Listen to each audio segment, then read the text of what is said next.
Imagine knowing exactly what your students are learning and exactly which steps you need to take next. Join us in Down with the Reading Quiz to craft meaningful and productive formative assessments that move away from gotcha moments of basic recall and toward assessing what your students actually can do.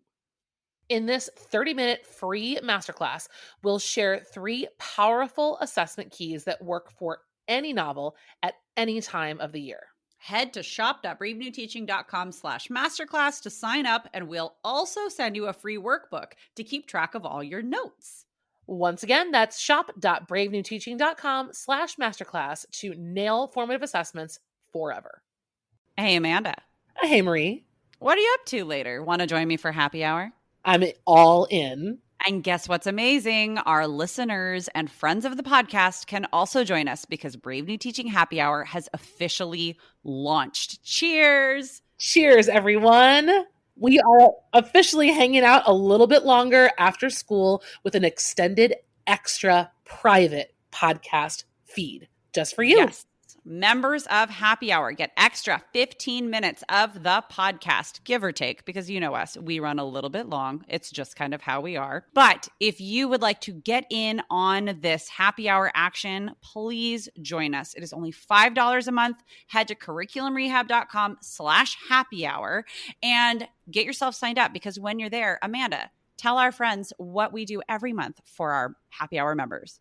I think my favorite part is coming up with a new free resource for our listeners every month. And then we pretty much break down that resource and how to use it. We also like to have guests on to do extended episodes and even Q&A that's just for you about that resource. It's really exclusive and super private just for you. So if you are like us and you like hanging out, you like chit-chatting about all things that are teaching, teacher life, and everything under that umbrella, join us for happy hour and we will see you there. Bye. Bye. Well, hello and welcome back to Brave New Teaching. This week, friends, we have an interview, and we have not done an interview in a minute here on the Brave New Teaching podcast. I have the pleasure of interviewing my internet friend, Erin Castillo. You may know her better, though, by her Instagram handle, Affirmations and Accessibility. Erin is a teacher in Northern California, the Bay Area, if you know it.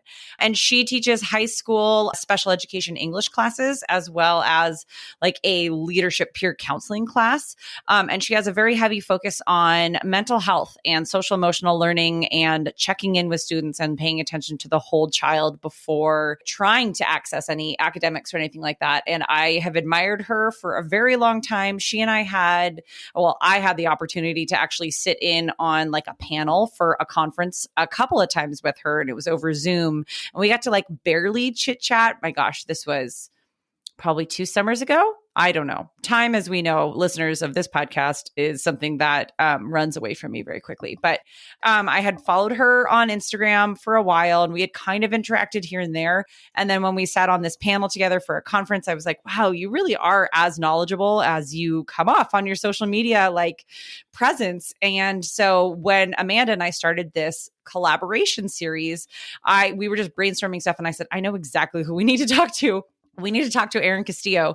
She's a wealth of knowledge, like I keep saying, and she's just got this great insight and perspective on what a classroom can and should look like. And so I knew that talking to her about collaboration, and specifically collaborating between a special ed credentialed teacher and a general ed credentialed teacher, would be something that was very rich and productive for our audience. So I know that we are getting ready for summer as we are listening to this in real time. Actually, the day that this podcast will air, the day that you are listening to it, is my school's graduation day, which means I'm having one of the busiest days of my entire year. But that also means that tomorrow I will take a huge sigh and let a lot of things roll off my shoulders. And so thinking, though, about collaboration and looking ahead, even though the year is ending, but looking ahead at different ways that we can collaborate and make things better, not just for ourselves, but also for our students, is something that we wanted to bring your way with this series as summer begins.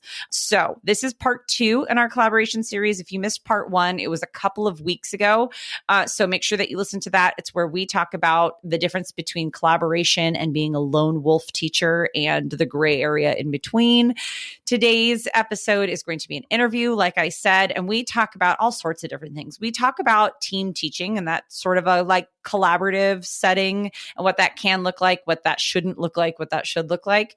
But then also just collaborating between special ed areas and general ed areas in more of like a team sense for the student, if that makes any sense. So it's like, yes, it's team teaching, but then also outside of the classroom, just being all stakeholders in a child's case and in a child's education. So it was a very interesting conversation. I was so happy and so lucky that we were able to make our schedules align, because you'll hear at the end, we both have to go and pick up our kids. Very suddenly we go, oh gosh, it's time to go, because we got chit-chatting and time just got away from us. So I hope you enjoy today's interview. If you missed the first episode in this series, go ahead and give that one a listen.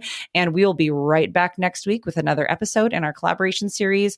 Thank you so much for joining us, and we will see you guys on the flip side. Hey, let's cue the music.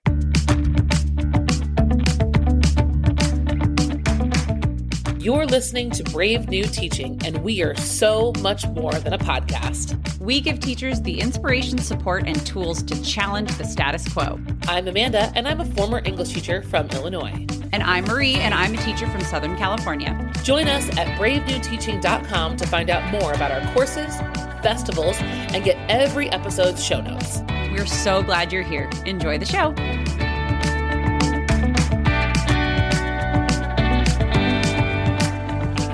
All right, everybody. I want to say a big, huge welcome to Erin Castillo from Affirmations and Accessibility. Erin, thank you so much for joining me here today on the podcast. I'm really excited to chat. I am too. Thank you so much for having me here today. Yes, absolutely. So, okay, because we obviously, our listeners know that Amanda and I are working moms and we are always working on time constraints. Erin is also a teacher, mom, and just got done with her school day. And so we are just going to like jump right into it. Okay, everybody. Erin, will you tell me a little bit just about yourself, what you do, your teacher life, kind of what brought you to where you are here? Yeah. So I am a special education teacher. I teach solely students with IEPs, except for my peer counseling class, which I can get into that a little bit too. So 75% of my day is students with IEPs, supporting them in an English class. So I am an English teacher that provides supports, accommodations, all of that. And this is my 9th year teaching. So I officially feel like I'm like heading into veteran territory finally, maybe. Oh no, you're definitely turning that corner. Yes. So I'm in year 15, which our listeners hear me talk about all the time, but you're right in that sweet spot of like, oh, I've got my sea legs. Like I remember that. Yes. Yes. Yeah. I feel like the pandemic came and like ripped my legs out from underneath me. So we went like backwards a little bit, but like this year felt like 5 years in one. So, you know, I'm basically on like 14 now. Totally. Yeah. Yes. Aged a lot this year. Yeah. And then, like you said, in addition to like teaching, I'm a mom, married to my high school sweetheart. My child is 3.5 going on like 15. He's wise beyond his years. And then like I got around to a little bit before, I do a peer counseling class as well. It's actually called Peer Resources, but the main resource that they provide is counseling or restorative conferencing, lots of mental health support. So they're like, are they mediators and stuff like that sort of a thing? Will they do peer mediation as well as just kind of being there and being like a space for other students? Yeah. So the first year, it's like a 2 to 3 year program. Like kids can retake it their third year, and then they're really just like, I just let them take over and lead the class usually. But the first year is all about learning just counseling and more on that side of like listening skills, how to mirror someone's tone, that sort of thing. And then the second year is more of the restorative conferencing, aka the mediation side of things. And then the third year, like I said, they're like taking over and they're basically interns. Yeah. They're like interning at that point and taking over. That's really cool. That's a really neat program. Like when I was in high school, I got to be like a peer mediator, but I think we called it peer counseling. We have peer counseling at my school, which is like intended to do a lot more like that, but they end up doing mostly tutoring, which is also awesome, right? But that's just, I like to hear about other schools' models for just how they use their student leadership and how they like, it's really cool. I think that's very neat. Yeah. Yeah. Like 90% of sessions are conferencing. I think this year we're up to like Oh gosh, we're probably getting close to like we've had 50 sessions with like the 50 different students that have used it. So pretty good overall. Coming back from we were online all last year, so not everyone knows about it. So that's been the hard part. But yeah, Isn't it's an that amazing program. interesting too? Because we're having similar things on my campus where like just things that are like part of our everyday, like part of the fabric of our campus that our younger kids, especially like our 9th and 10th graders, have no earthly idea what we're talking. Like they're in a completely different time zone from the upperclassmen, I'm noticing. And a lot of it's just things that were so ingrained in the older kids that the younger kids just never saw and are still not really seeing. Yeah, we, the adults, are going, where's the gap? Like, I can't even see it. Yes. I feel that so much. Yeah. Okay. We're going to come back into that and start talking about school more in a second. But I just want to tell our listeners also, you've got a really amazing and prominent social media presence, and you've done some really phenomenal things on teacher social media. So your handle is affirmations and accessibility, but it hasn't always been that, right? What was it before? Yeah, so I was making a statement in SPED before, but I wanted to touch more on that. Like, even though I do teach students pretty much just with IEPs, I am providing a lot more than that. My platform is so much more than that. So affirmations, of course, touches on the mental health side. That being a peer resources teacher, like I'm very passionate about mental health. I've had my own struggles with mental health. So it just touches on that. And like affirmations have been like my thing. We literally are playing, the assassin game that like kids are getting really into. In my peers class, we have these little spray bottles for next week. No one can see this, but I'm showing you. No, but we have a little spray bottle. That's so cute. Like modeling it. I know. So we are affirming people. So we are playing assassin, but instead of killing people, we are affirming them with kindness. And so literally killing them with kindness. Like literally killing them. So I have a sign that's I have been killed with kindness. Oh, stop it. I have a sign that says I've been killed with kindness because that's part of it. So we're playing that game and I'm allowing them to do this on campus because they will just have a little spray bottle instead of a squirt gun where they're getting water everywhere. But yeah, that plays into the affirmation sides of things. It's just like, how can we take things that are like currently happening and put a spin on it to make it more like mental health related. So it's a cool way to like teach people affirmations and like that practice and whatnot and kill people with kindness. Well, and that's and like talk about what a way to make school fun, right? And like bring fun in a way that's really just like rich and real and not hokey. Like it's cute and it's fun and they're going to have a good time. And you're also touching on something that's extremely important. Like it's so timely because it's so important. Yes. Yeah, exactly. So trying to take things that are like really just out there in the media, but like turn it into something that could be more powerful. So yeah, that's my affirmation side. And then accessibility, more just about like, I feel like when I say the term SPED, it's just referring to like a classroom or a space or a service, and accessibility touches more on spreading it to general education classes, spreading it school wide on how do we just make learning accessible. So yeah, affirmations, accessibility, that's like kind of sums up my whole goal is just, to how to bring mental health to classrooms and schools and how to bring accessibility places. So, well, and I love what you're saying too about like accessibility in classrooms. I was just having a conversation with one of my senior classes today about the difference between equality and equity.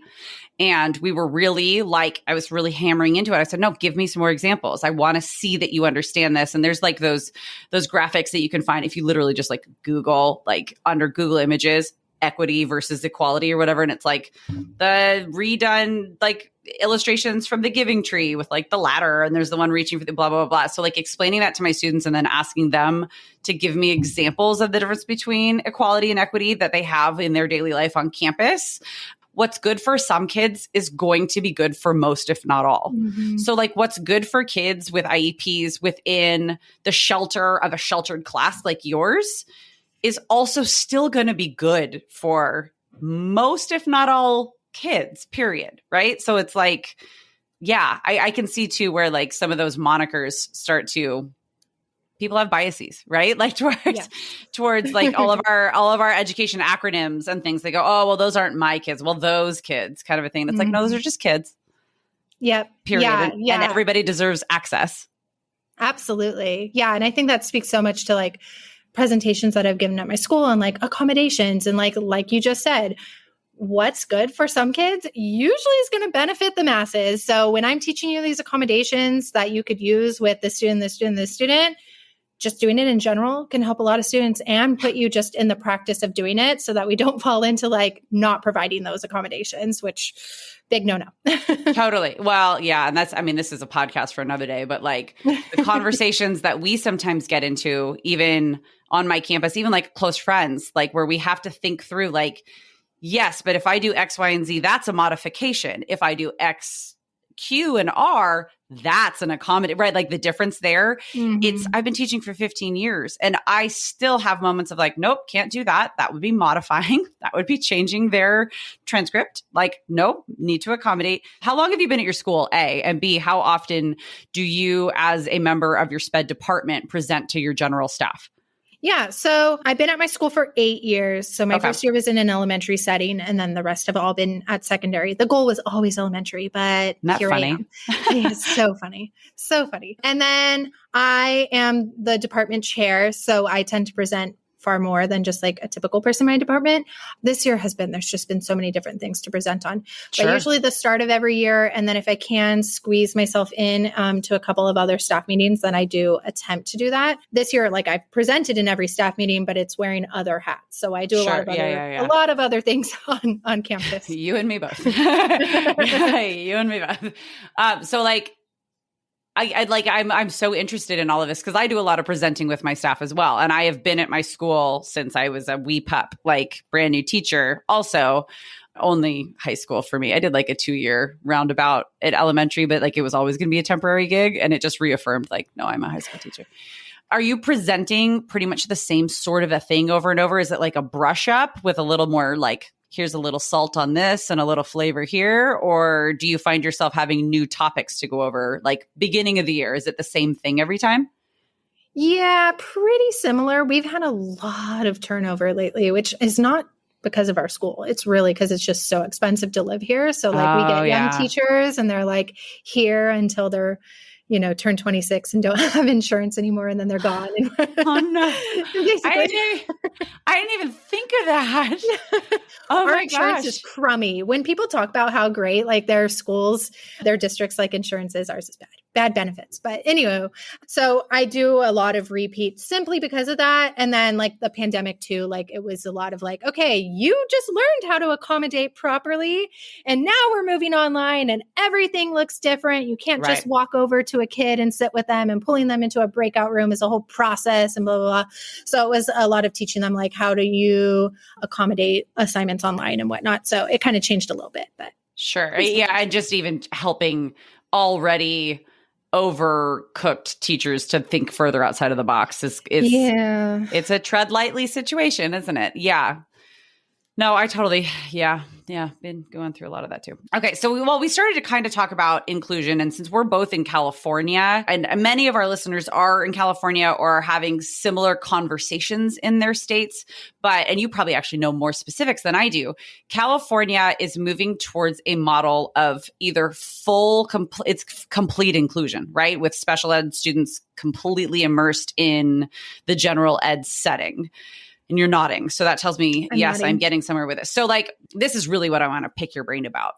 I have been a general ed teacher. I teach general ed ELA. This year I have only 12th grade, but I teach normally 9 through 12, some like smattering thereof. And the last 5-6 years, I have been teaching collaboratively with some special ed teachers. So there would be 2 of us team teaching within one classroom. We've done it once before where one of my coworker friends and I were team teaching. And so we did like a layered model where the students that were on my roster I was teacher of record for the general ed students.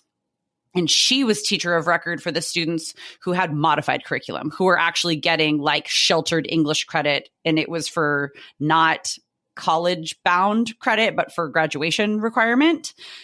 That I've only done once, but normally I will teach where I am teacher of record for everybody. But then I also have a friend, like SPED collaborator, who comes in and we teach each together. And so there's like been an interesting dynamic, and we're there to both be able to provide more support for the students in our class. That's my understanding of where we're going as a state. Is that your understanding? Yes. Yeah. So we're kind of behind the times in my district. And so I know my attendance area hasn't started that process, but some attendance areas have, and that's pretty much exactly how it's looking, is like the general education teacher is the teacher of record and the special education teacher is there to provide support. Sometimes that looks like being a glorified para. So I'm glad that we're talking about this because that's a huge problem. We're not supposed to be pushed into classes just to be like a para. Like we're supposed to be teaching. And right. It should be a co-teaching model. And there are many different types of co-teaching models within there, but it's not a go and make my copies. Yes. Right. Okay. So while we're getting into this, and since my experience is farther along on that continuum than your district's experience, as a special ed credentialed teacher who is a case manager, who is immersed in the world of IEPs, right? Working collaboratively with general ed teachers, what do you wish they knew? And that's kind of a tall order of a question. Yeah, yes, tall order, venti, if you will. But, double shot, yes. Double shot, yeah, yes. No, I think often we are seen as not being as curriculum savvy, or like, for example, my degree is multiple subject, like an elementary degree. I do not have a degree in English. However, I am neither. An expert. I have a degree in French. Yeah. I don't know. Well, there you go. Yeah. So, I mean, it's important to note, though, that like I am an expert in taking general education curriculum and applying it to my students in a way that is like, first of all, going to engage them, because many of them have been like burnt out in school and made to feel like they will never be successful and that school sucks for them and blah, blah, blah. So I can make it engaging, one, and not saying you can't. You definitely can. But we can work together on it, right? You're speaking to your expertise. Your expertise is in a very, very specific audience. I mean, talk about affirmations and accessibility, because I can kind of see where you're going, right? Like, but you're affirming a child's experience, and that child's experience in a special ed setting, or living with whenever it was that they finally were qualified for an IEP and went through that process. It's hard to get there. If it happened when they were in kindergarten, they still had a hard time in school at some point, and that's how they were identified and then qualified, right? Like through a series of testing. So you're hitting on the head of what a lot of gen ed teachers either just don't understand, never have the opportunity to see. It's a perspective that I think is lost. So I'm really glad that that's what you're touching on. Yeah, absolutely. Hey teachers, I have a question for you. Are you just finding out that you're teaching AP for the first time? Or are you someone who teaches honors English and you'd really like to know more about advanced coursework and what your students can expect moving forward? Maybe you're in a position where you're ready to start building a stronger vertical articulation.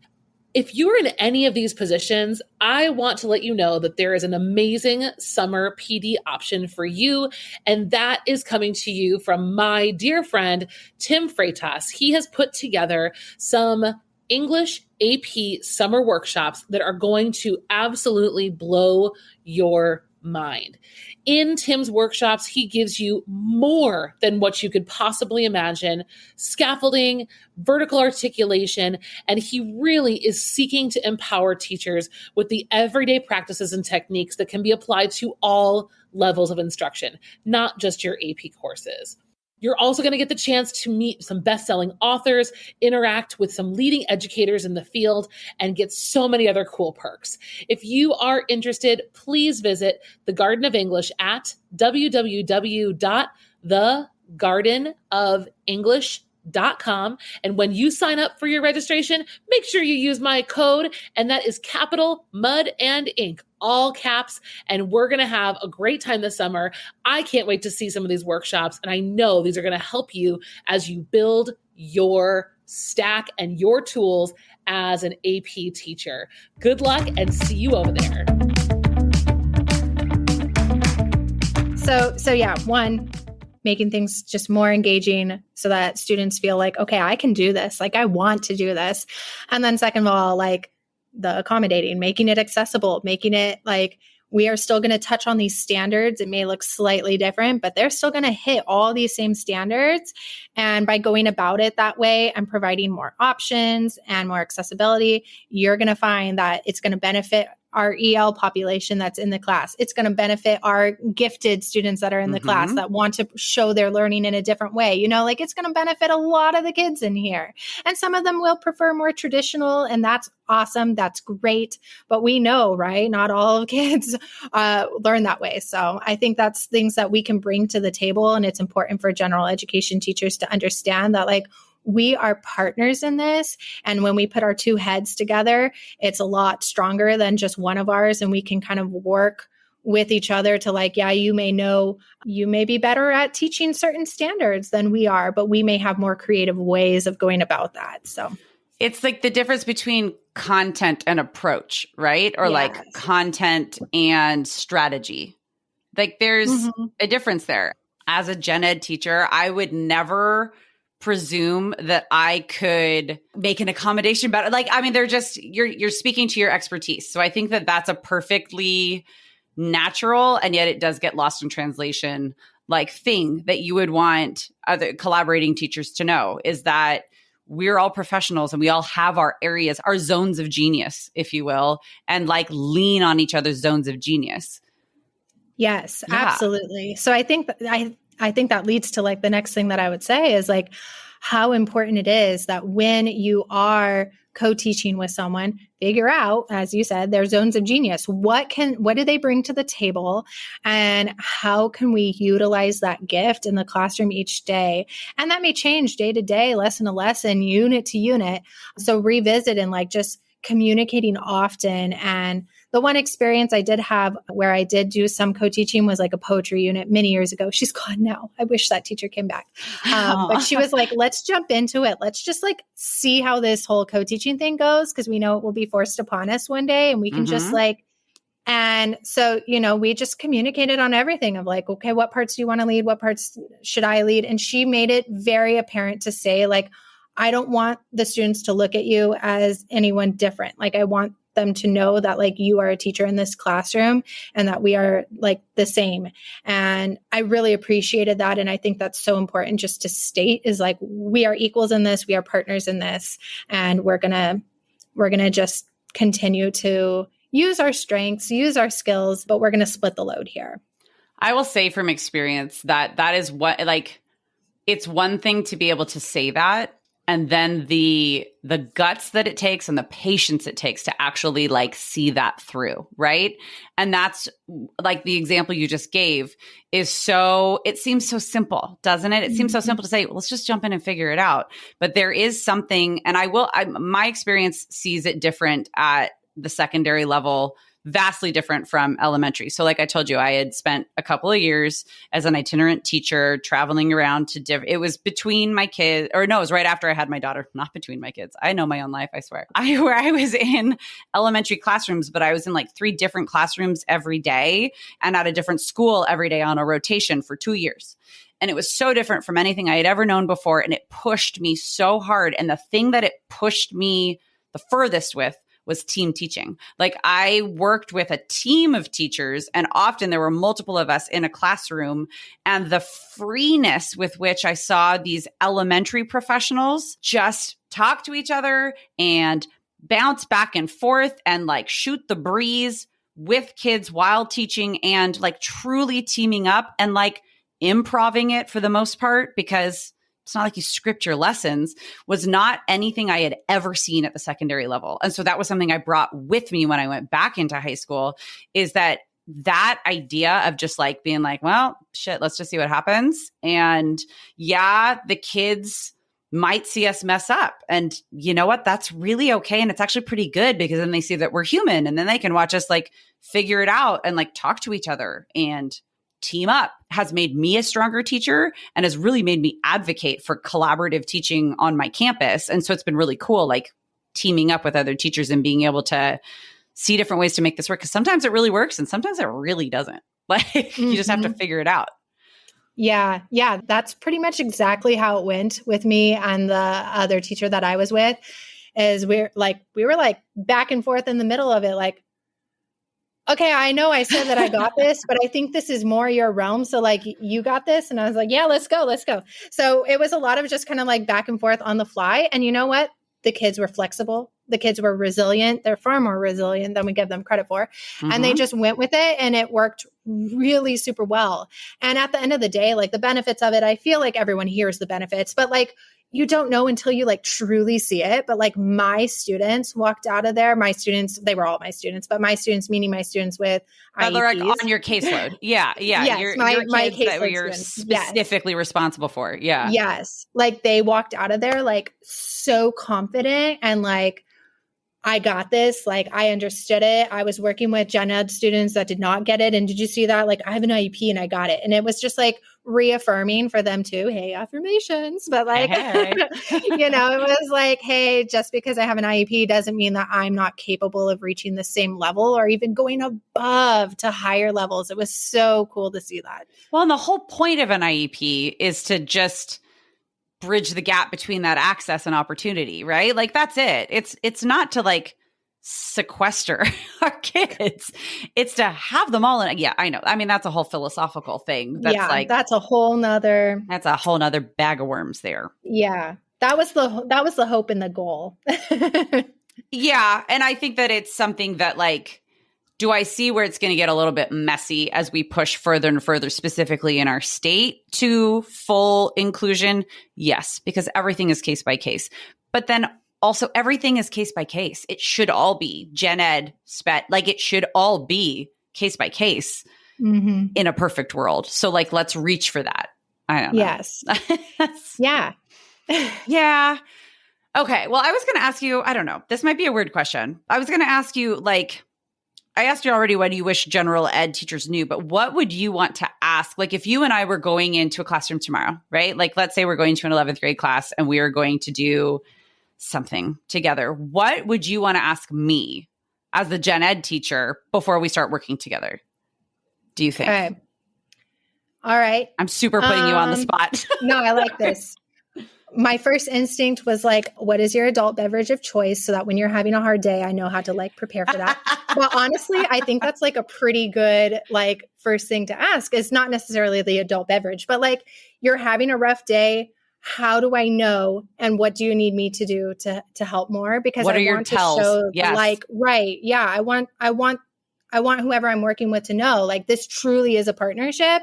And there's going to be days where like you're going to lean on me more. And there's going to be days where I'm going to lean on you more, like IEP season, you know, but so that would probably be one of the first things is like, how do I know when you're just having a day and what can I do to support you during that? Well, it's that moment of connection, right? Like I love that that's the first thing. Like it's to lead with partnership and connection. And it's not like, what's the right answer? It's, hey, we're people way before we're educators and our kids are kids way before they're students. And so I think that like leading with that is such a strong, well, it just shows what a good person you are and what a good educator you are. But it also is just really good advice for like working with people, period.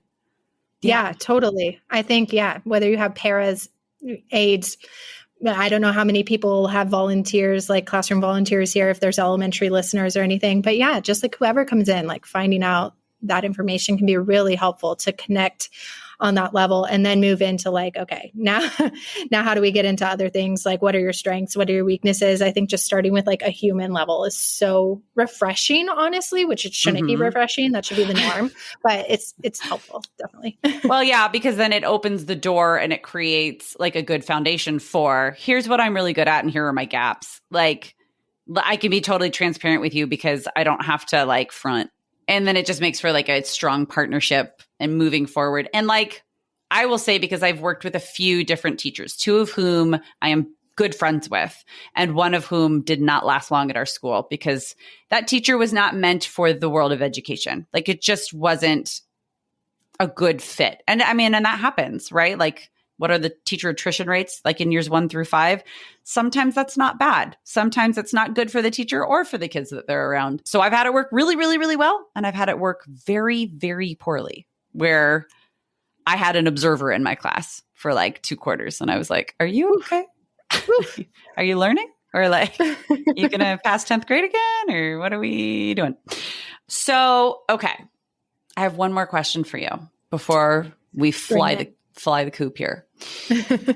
In your perfect world, and I think you've already kind of answered it, but like in your perfect world, what does real, true collaboration look like? And whether that means like, so maybe since we've already talked about team teaching and what that can look like, where you're not in a position yet where you're team teaching, right? And you're still having to though work with gen ed teachers in order to meet IEP goals, et cetera, et cetera. What does the #goals collaboration for that situation look like from your standpoint? Yes. Give and take. I think it's as simple as that. Just giving and taking and knowing that it's going to change day to day. And there's going to be days where like I'm giving more and I'm leading more, especially like if like the majority of students are struggling. So I'll be giving a lot more of myself. And then there will be days where I'll be taking more and I'll be taking a step back and observing and watching and just being more of a support. But that give and take is super important. And I think that's like the ideal situation. Yeah, I agree. Being on both sides from a gen ed perspective of that, like both working collaboratively in the moment and having just like kids in my class with IEPs where then I'm going to their meetings and I'm like talking to their case managers and we're in constant communication, not constant communication, but open and easy communication. Yeah, absolutely. I think to the point where we're like reading each other's minds. That's the goal in life, right?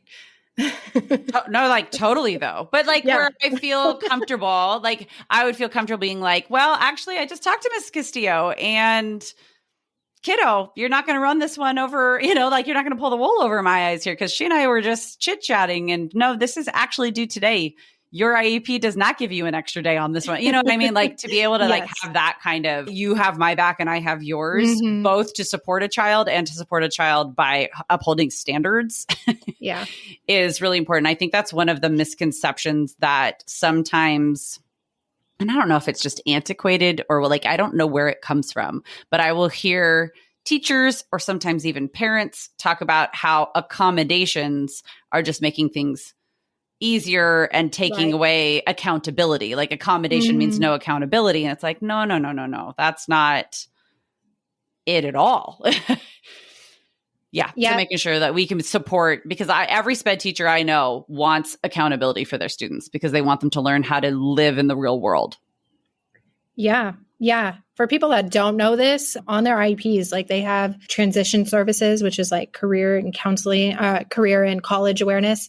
And that's a lot of times just built into like life lessons. But when we're holding students accountable and when we are making sure that they are rising to those same standards and above, like that is hitting those services of like, why are we doing this? And so I do that a lot of like, you know why I'm being such a stickler with you about this? Because it's going to come back and affect you later on in life. And so I'm not doing this to be rude. I'm not doing this to be harmful. But even with IEPs, and like I myself have a learning disability. I understand accommodations and how those work, but I don't get accommodations for when my bills are due. Like I don't get accommodations for, certain things in life. So. Right. And it's one of those things where kids go, oh, I know the world's just not fair. It's like, no, honey, it's not that at all. It's just, we all live in this world together. So to be able to live together in the world, we have to like make certain acceptances for just like, this is how this works. So how are you going to fit into the community versus try to make the community bend for you?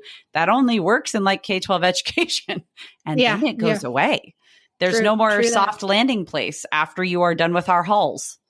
You're done. Yeah. Yep.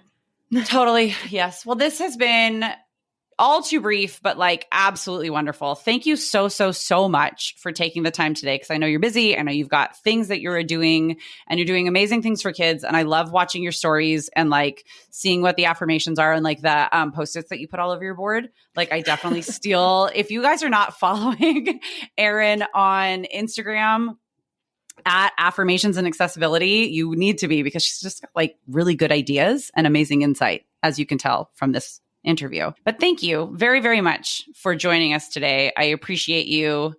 Thank you. Thank you so much. Like such a good and important conversation to have. And I've been dying to talk with you about this for a while, so it was needed. I know. Listeners, I just kind of sprung this on Erin and I was like, hey, I totally forgot to send you anything. You want to just talk about inclusion and like really light topics, like fully immersing kids into gen ed? Yeah, let's go. Yeah, and take our conversation that we were going to have privately public, but no, it was worth it. We needed to do it. So no, I appreciate it. And I would love at some point in the future, like maybe we can, whether it's here or somewhere else again, maybe let's like hash out some cool strategies for collaborating between SPED and gen ed teachers. I think that would be a cool resource that a lot of our colleagues would find useful. So maybe that can be in the making. I'm down for it. I would love that. Okay. Thank you so much. And thank you. We'll see you next time. All right. Bye. Bye.